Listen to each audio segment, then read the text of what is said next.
Okay, bismillahirrahmanirrahim. Assalamualaikum warahmatullahi taala wabarakatuh. Selamat pagi pada semua anak madrasah. Harapannya esok nak menyambut Ramadan. Kelas tetap jalan juga Okey, selamat menyambut Ramadan ya. Okey, untuk yang seterusnya ya.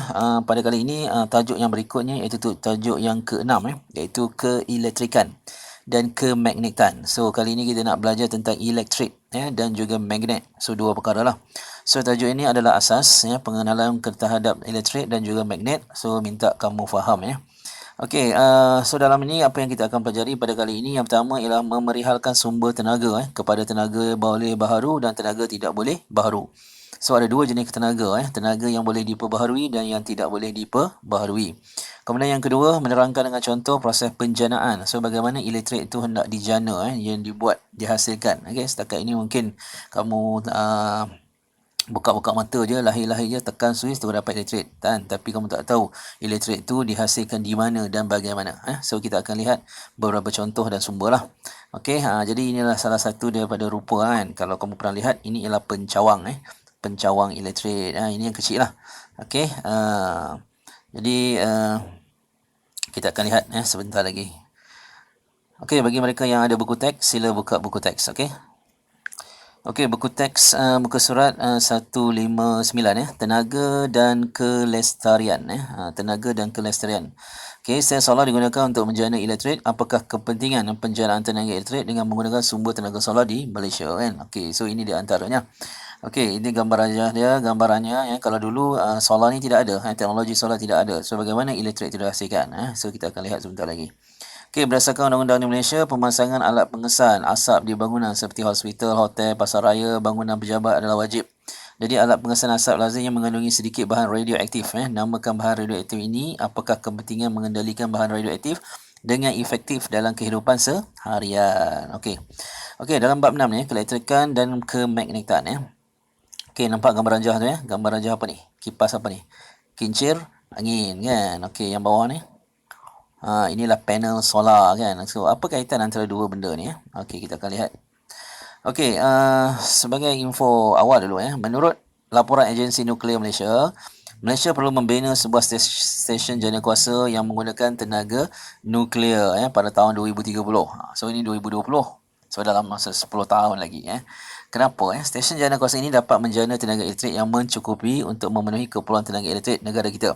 Okey, sekarang ni pun penggunaan elektrik di negara kita pun dah sangat banyak itu pun kadang-kadang blackout juga.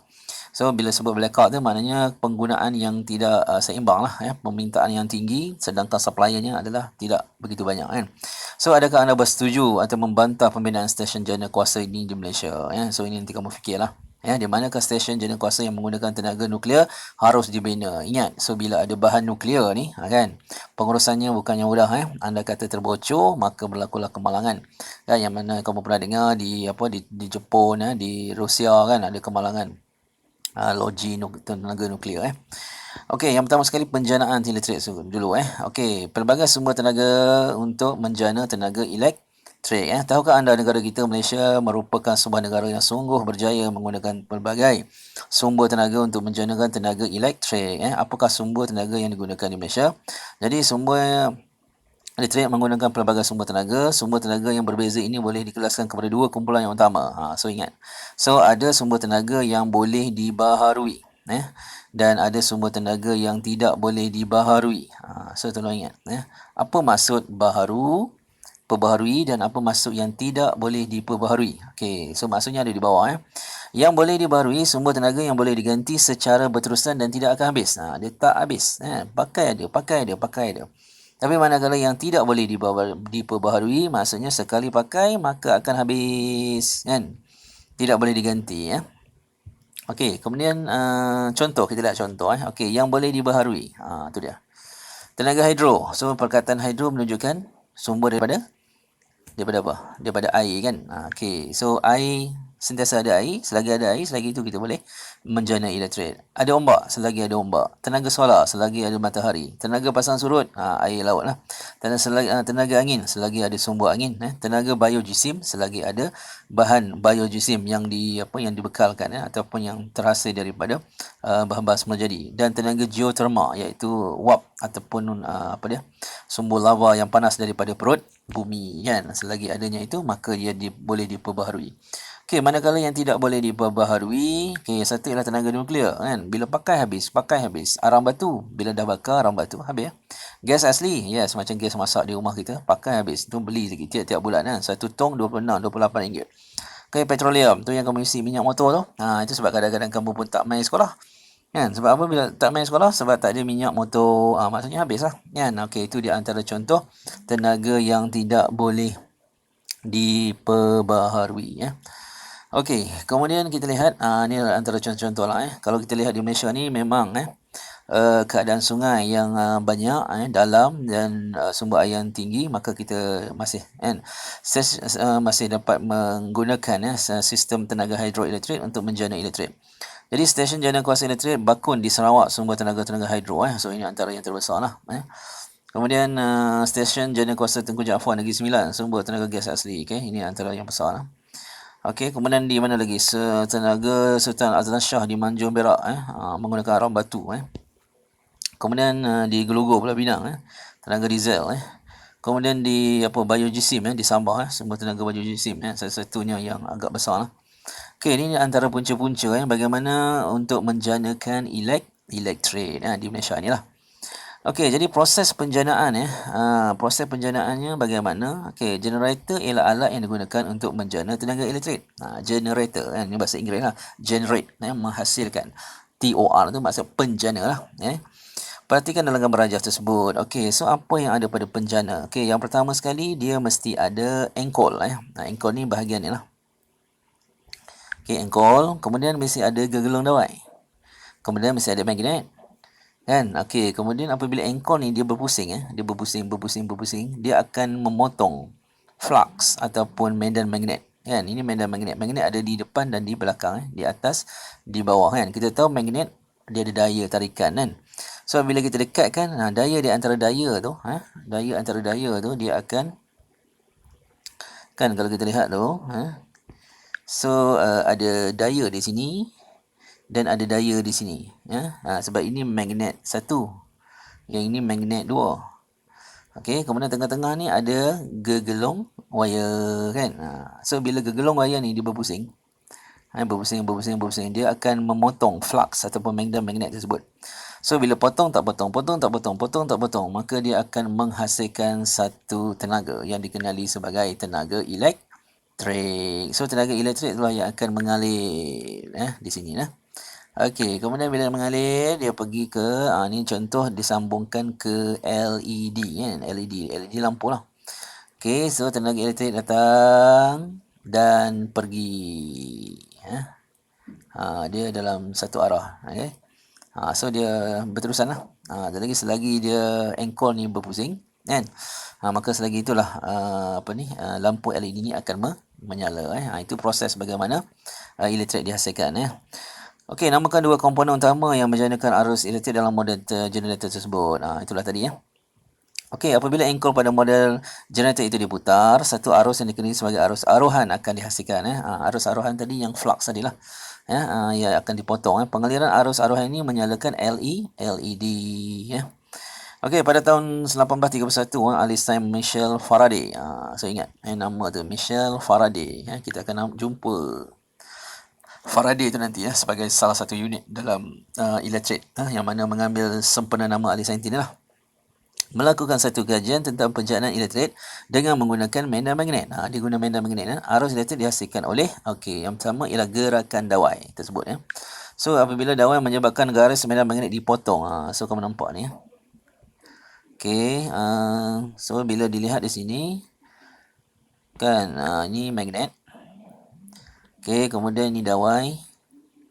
Okey, dawai ni dinaik, diturun dinaik, diturun berkali-kali. So dia akan memotong aruhan tersebut aruhan ataupun flux magnet ni. So bila dia terpotong, dia akan menghasilkan tenaga elektrik. So tenaga elektrik ni bila mengalir masuk ke dalam galvanometer. Galvanometer ialah alat untuk mengesan kehadiran elektrik. Okey. Jadi samalah juga yang ni. Okey, sama ada kita buat gelung dawai, gelung dawai ni tersambung dengan galvanometer. Okey, kemudian kita ambil sebatang magnet ni, okey, kita akan naik atas turun bawah, naik atas turun bawah berkali-kali, naik turun. So dia akan memotong flux ataupun aruhan di dalam ataupun gegelung wire tersebut, maka arus elektrik pun terhasil. Okey, itu bagaimana arus elektrik dihasilkan. Okey, jadi kita lihat penerangan. Gerakan dawai menyebabkan garis medan magnet dipotong, sebab dia ada medan magnet antara, kalau lihat ni magnet ni ada kutub selatan dan ada kutub utara, so bila kutub yang berbeza ada daya tarikan, so maksudnya ada medan. So bila medan ni dipotong dengan wire, wire ni, okey, itu yang dikatakan apabila dia gerakan dawai menyebabkan garis medan magnet dipotong. Dawai penyambung atau solenoid digerakkan melalui ruang kutub utara, kutub magnet dengan pantas seperti yang ditunjukkan dalam rajah. Garis medan magnet dipotong, so medan magnet itu akan dipotong. Medan magnet itu sentiasa ada, tapi telah dipotong oleh dawai tersebut, menyebabkan arus aruhan dihasilkan dalam dawai penyambung atau solenoid dan mengalirkan melalui galvanometer. Jadi jarum penunjuk galvanometer akan terpesong. Ini menunjukkan kehadiran arus elektrik. Okey, kemudian gerakan magnet menyebabkan garis medan magnet dipotong. Gerakan magnet. Magnet digerakkan seperti yang ditunjukkan dalam rajah 65.6. Okey, yang tadi 65.6. Okey, yang kali ini magnet pula yang digerak. Tadi dawai yang digerak. Kali ini magnet pula yang digerak. Okey, supaya garis medan magnet dipotong. Tapi konsep masih sama. Yang nak dipotong, yang tadi dipotong. Kali ini terpotong oleh dawai tersebut. Jadi arus aruhan dihasilkan dalam dawai penyambung atau solenoid dan mengalir melalui galvanometer. Maka dua-dua kaedah ni sama ada, okey, kita lihat balik. Sama ada yang atas ni medan magnet dipotong oleh dawai. Okey. Manakala yang bawah ni pula medan magnet okey, yang atas tadi medan magnet dipotong oleh dawai. Manakala yang di bawah ni medan magnet telah memotong diri dia sendiri oleh dawai. Maksudnya magnet tu yang bergerak. Okey, magnet tu yang bergerak. Yang ini bersama Yang ini dawai yang bergerak, naik turun. Yang ini magnet yang bergerak, naik turun. Tapi konsepnya tetap sama, iaitu medan magnet itu yang dipotong. Maka elektrik akan terhasil. Okey, jadi itulah proses penjanaan tenaga elektrik. Okey, ini samalah. Okey, so kalau begitu, mari kita lihat buku. Okay, kita lihat contoh ni dulu. Okey, tenaga elektrik yang dijanakan oleh stesen jana kuasa. So ini ialah contoh lah. Okey, yang dihasilkan oleh diesel, gas asli dan arang batu.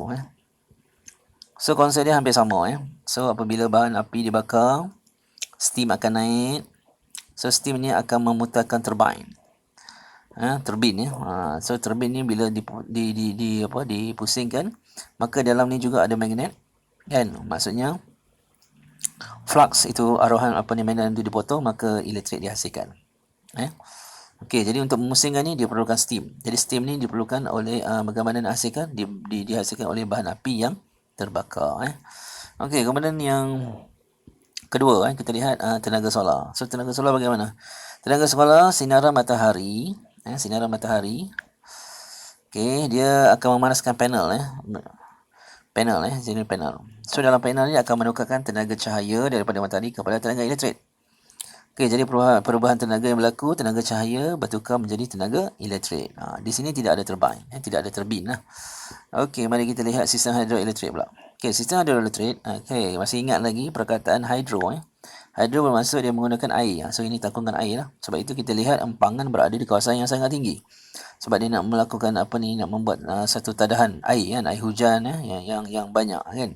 Kemudian air itu akan dialirkan So dia akan pergi ke bawah ni. Di sini juga ada turbine. So turbine ni akan memusing. So bila dia pusing, di dalam ni juga ada magnet yang besar. So dia juga akan dipotong medan magnet akan dipotong, maka elektrik akan dihasilkan, dihantar ke menara dan terhantar ke rumah. Okey, konsepnya masih sama okey, memusingkan turbine dan menghasilkan elektrik. Okey, so proses yang berlaku, perubahan tenaga yang berlaku, tenaga keupayaan sebab air berada di kawasan yang tinggi kan, kawasan yang tinggi, tenaga keupayaan graviti. Kemudian apabila turbine tu dipusingkan turbine dipusingkan, maka tenaga kinetik bergerak. Tenaga kinetik itu akan menukarkan kepada tenaga elektrik. Okey, itu hidroelektrik. Okey, bagaimana dengan kincir angin? So kincir angin pun hampir sama So kincir angin ni dia akan berputar sebab apa dia berputar? Sebab dia ditiup oleh angin So apabila dia berpusing, so di dalam ni juga ada penjana, di dalamnya juga ada magnet. Okey, jadi dia akan menukarkan apabila flux itu dipotong oleh bilahan bilahan ni dia memusing, jadi dia akan menggerakkan bilah turbine juga okey, turbine juga, maka dia akan menghasilkan tenaga elektrik. So perubahan tenaga yang berlaku, kipas itu bergerak, tenaga kinetik, dan bertukar menjadi tenaga elektrik Okey, tenaga jana kuasa yang menggunakan bahan api nuklear. Okey, ini pun sama juga Apabila ia dibakar, dipanaskan, steam akan terhasil. So steam tersebut akan memusingkan turbine. So turbine pun sama, dia akan memusingkan di dalam penjana tersebut ada magnet, maka dia akan menghasilkan elektrik. So proses tenaga yang berlaku ialah daripada tenaga nuklear. Okey, tenaga nuklear akan menghasilkan tenaga haba sebab dia panaskan air tadi, steam akan memutarkan turbine adalah tenaga kinetik dan bertukar menjadi tenaga elektrik. Okey, seterusnya tenaga jana kuasa yang menggunakan biojisim pun sama juga. So biojisim tersebut dia akan memanaskan, dia menghasilkan gas metana, dia akan membuat pembakaran dan memanaskan air. So steam juga terhasil, steam akan memusingkan turbine juga akan menjana di dalam ni, maka elektrik terhasil. Jadi proses yang berlaku, perubahan tenaga yang berlaku sama juga, iaitu daripada tenaga kimia sebab tenaga bahan bahan biojisim tadi maka bila dia panas, dia menghasilkan tenaga haba akan memusingkan turbine bila berpusing dia adalah tenaga kinetik, dan tenaga kinetik juga akan bertukar menjadi tenaga elektrik Okey, so itu di antara bagaimana ada 6 ada 6. Okey, mari kita lihat buku amali pula. Okey, buku amali bab 6 Okey, kita ulang balik So tenaga elektrik dan kemagnetan Okey, so hari ini kita akan belajar tentang proses penjanaan tenaga elektrik itu sahaja Okey, so lihat. Okey, ini ialah di antara sumber tenaga Satu kan, kalau kamu lihat dalam baraja tu kan, itu ialah kincir angin. So ia adalah angin, sumber angin. Matahari, sumber matahari. Arang batu, kemudian air tepi pantai laut pasang surut, ombak. Kemudian ini ombak, kemudian bahan radioaktif, ini geothermal daripada bumi, petroleum dan juga biojisim Okey. Kemudian sumber tenaga, kamu telah tahu tadi, terbagi kepada 2 kategori. Satu yang boleh diperbaharui, satu lagi yang tidak boleh diperbaharui So maksudnya, yang boleh diperbaharui sentiasa diganti, yang tidak diperbaharui sentiasa kehabisan. So inilah contoh-contoh lah yang boleh diperbaharui: angin, matahari, air, pasang surut, ombak, geothermal, biojisim. Okey, manakala yang tidak boleh, arang batu, bahan radioaktif dan juga petroleum Okey, yang seterusnya membina sebuah penjana ringkas. Okey, tadi pun kita dah bincang So macam mana? 2 bahan utama yang perlu ada ialah, satu ialah gegelung dawai dan satu lagi ialah magnet. Ada 2 ni, maka elektrik dapat dihasilkan Untuk mengesan, kita guna galvanometer untuk mengesan kehadiran ada ke tak ada elektrik itu dihasilkan Okey. Jadi pemerhatian, galvanometer, jarum galvanometer terpesong ke kiri dan ke kanan. So ini menunjukkan bahawa kehadiran elektrik terhasil. Kemudian lampu LED dia akan menyalalah apabila elektrik itu terhasil. Okey, berdasarkan pemerhatian anda, nyatakan satu inference. Okey, dia minta buat pemerhatian lah. Jadi jarum galvanometer, jarum galvanometer terpesong ke kiri dan ke kanan. Lampu LED menyala. So ini kerana arus elektrik mengalir ke dalam wayar kumpulan tersebut. So bagaimanakah arus dapat diaruh ke dalam gegelung dawai kumpulan dengan menggunakan magnet? Senang je ya. Apabila magnet digerakkan ke dalam dan keluar gegelung wayar, wayar akan memotong medan magnet. Ya, dan arus elektrik teraruh, maksudnya terhasil. Okey, berdasarkan eksperimen di atas, apakah maksud penjana? Penjana bermaksud ialah alat mesin yang mengubah tenaga mekanik, iaitu mechanical, kepada tenaga elektrik. Ya. Okey, itu maksud penjana. Dan kesimpulannya ialah arus aruhan dihasilkan apabila medan magnet dipotong oleh magnet bar. Okey. Arus aruhan dihasilkan apabila medan magnet dipotong oleh magnet bar. Okey, itu maksud arus aruhan. Okey, yang seterusnya. Okey, inilah contoh-contoh bagaimana pelbagai jenis penjanaan elektrik. Dalam buku teks ni ada 6 kan. Okey, jenis penjana penjana elektrik diesel. So bila sebut diesel, dia menggunakan diesel lah. Kan sebagai sumber dia. Diesel. Okey, so dia akan dia akan memusingkan motor kan. Kalau kita lihat di pasar malam kan, generator tu kan, itu ialah diesel yang bunyi kan. So dia akan menghasilkan elektrik dan lampu akan menyala. Enjin diesel digunakan untuk memutarkan penjana. So jenis penjana ini membekalkan tenaga elektrik ke dalam kawasan perumahan kecil. Ini kalau pakai generator di rumah, sama dengan generator yang digunakan di pasar malam. Okey, kemudian B, penggunaan penjana elektrik turbin gas. So dia menggunakan gas. Menggunakan gas untuk memusingkan memusingkan turbin juga. Okey. So turbin pusing, maka elektrik dihasilkan. Okey, kemudian udara termampat dicampur dengan gas asli dan kemudian dibakar. Campuran gas mengembang dan memutarkan turbin. Okey.